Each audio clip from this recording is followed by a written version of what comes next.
अरुणाचल प्रदेश से चीन को आखिर इतना इश्क क्यों है कि वो हर बार भारत के इस सूबे पर अपनी मिल्कियत कायम करना चाहता है। हालिया मामला तवांग सेक्टर में चीनी सेना की घुसपैठ का है।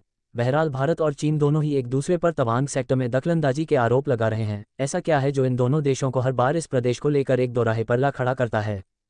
इसे जानने के लिए हमें आज से 108 साल पहले के इतिहास में झांकना होगा और मैं आपको 108 साल पहले ले जाऊं। इससे पहले अगर आप चैनल पर नए हो तो सबसे पहले सब्सक्राइब कर लो और वीडियो अच्छा लगे तो लाइक कर दो और साथ में घंटे का बटन दबाना बिल्कुल मत भूलना, क्योंकि ऐसे ही बड़े मुद्दों की जानकारी मैं आपको देता रहूंगा। चलिए शुरू करते हैं।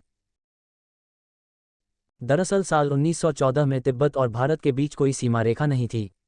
ये दौर भारत में ब्रिटिश शासन का था, बस ये मसला वहीं से उठ खड़ा हुआ था जब ब्रिटिश हुकूमत ने 1906 में भारत और तिब्बत की सीमा रेखा वाला नक्शा बनाया था और इसी के आधार पर साल 1914 से मैकमोहन लाइन अस्तित्व में आई थी। तवांग सेक्टर में दोनों देशों की ये झड़प गंभीर रूप भी ले सकती है, क्योंकि दोनों ही देश दक्षिण एशिया पर अपना दबदबा कायम करने की चाह रखते हैं। ऐसे में तवांग के तनातनी वाले हालात कहाँ तक जा सकते हैं, इस पर हम यहाँ एक नज़र डालने की कोशिश करेंगे। तवांग पर भारत सरकार का रुख। 12 दिसंबर को ही देश के मीडिया में तवांग सेक्टर में चीन की घुसपैठ की खबरें आई थी। इसके बाद भारत के रक्षा मंत्री राजनाथ सिंह ने मंगलवार 13 दिसंबर को संसद में ये जानकारी दी कि अरुणाचल प्रदेश के तवांग सेक्टर में बीते हफ्ते 9 दिसंबर शुक्रवार चीनी सेना PLA के साथ हुई झड़प में कुछ भारतीय सैनिक घायल हुए हैं, लेकिन कोई भी सैनिक मारा नहीं गया है। उन्होंने ये भी बताया कि भारतीय सैनिकों ने PLA की इस कोशिश को नाकाम कर दिया। भारतीय सैनिकों की तुलना में इस झड़प में चीनी सैनिक अधिक घायल हुए हैं। इसके बाद से ही ये मामला पूरी दुनिया में बहस का मुद्दा बना हुआ। दुनिया को भी लगता है कि दक्षिण एशिया के इन दोनों ताकतवर देशों की ये पुरानी अदावत कभी भी जंग के हालात पैदा कर सकती है। मामला ही ऐसा था क्योंकि चीनी सेना ने तवांग सेक्टर के सबसे ऊंचाई वाले समतल यांगत्से में वास्तविक नियंत्रण रेखा पर आक्रमण की कोशिश की थी। इसे लेकर भारत के रक्षा मंत्री ने कहा था कि भारतीय सेना ने चीन की इस जबरदस्ती की दखलंदाजी का माकूल जवाब दिया। इसे लेकर भारत सरकार काफ़ी संजीदा हो गई है। केंद्रीय गृह मंत्री अमित शाह का बयान इसका सबूत है। केंद्रीय गृह मंत्री ने कहा, मैं साफ कहता हूं कि जब तक मोदी सरकार है तब तक कोई भी भारत की 1 इंच जमीन पर कब्जा नहीं कर सकता है। उधर विपक्षी पार्टी कांग्रेस के सीनियर लीडर शशि थरूर ने भी चीन को लेकर सरकार को आगाह किया। थरूर ने कहा कि इसमें कोई संदेह नहीं कि चीन की नज़र तवांग पर है, इसके लिए हमें सतर्क रहना होगा। बीते हफ्ते भारत के अरुणाचल प्रदेश के तवांग सेक्टर में हुई ये झड़प उस इलाके में हुई है जिसे चीन दक्षिणी तिब्बत का नाम देता आ रहा है। वो इस इलाके को अपना हिस्सा मानता है। अरुणाचल प्रदेश में भारत और चीन के मध्य सीमा को लेकर एक राय नहीं है। इसके लिए दोनों देश अपने अलग अलग दावे करते रहे हैं। इस सूबे के 90,000 वर्ग किलोमीटर पर चीन अपना दावा ठोकता है। चीन अरुणाचल प्रदेश में मैकमोहन लाइन को भी तवज्जो नहीं देता। दोस्तों, चीन आप में तिब्बतीय इलाकों को 5 अंगुली समझकर आए दिन झड़प की स्थिति बनाए रखता है। बिना स्किप किए वीडियो को जरूर देखें, क्योंकि आगे मैं आपको बताने वाला हूं कि चीन के मुख्य कमांडर का क्या कहना है।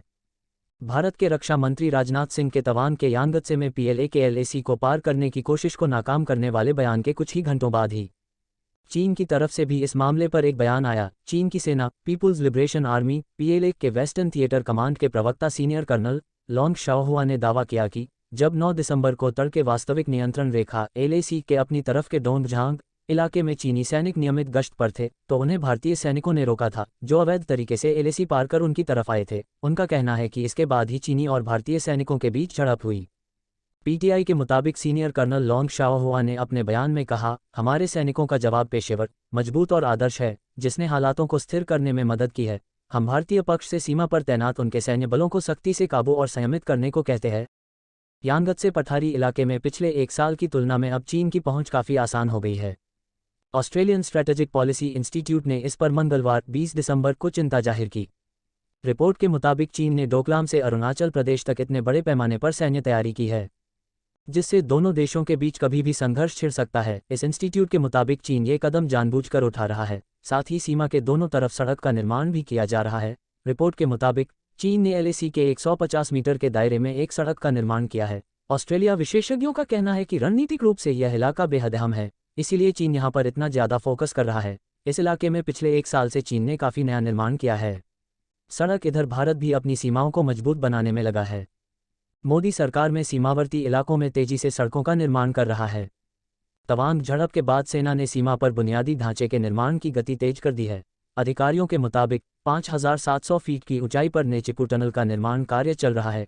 डी शेप में बनी ये single tube double lane tunnel है जिसमें टू वे ट्रैफिक की आवाजाही हो सकेगी। साथ ही बीआरओ द्वारा अरुणाचल प्रदेश के तवांग के पास वास्तविक नियंत्रण रेखा एलएसी की ओर सेला दर्रा सुरंग का निर्माण किया जा रहा है। इससे भारतीय सेना को सभी मौसम में संपर्क स्थापित करने में सहायता मिलेगी। दोनों देशों में ऐसी झड़प होना सामान्य रूप से संभावित है, क्योंकि दोनों देश अपने आप में एक ताकतवर देश है।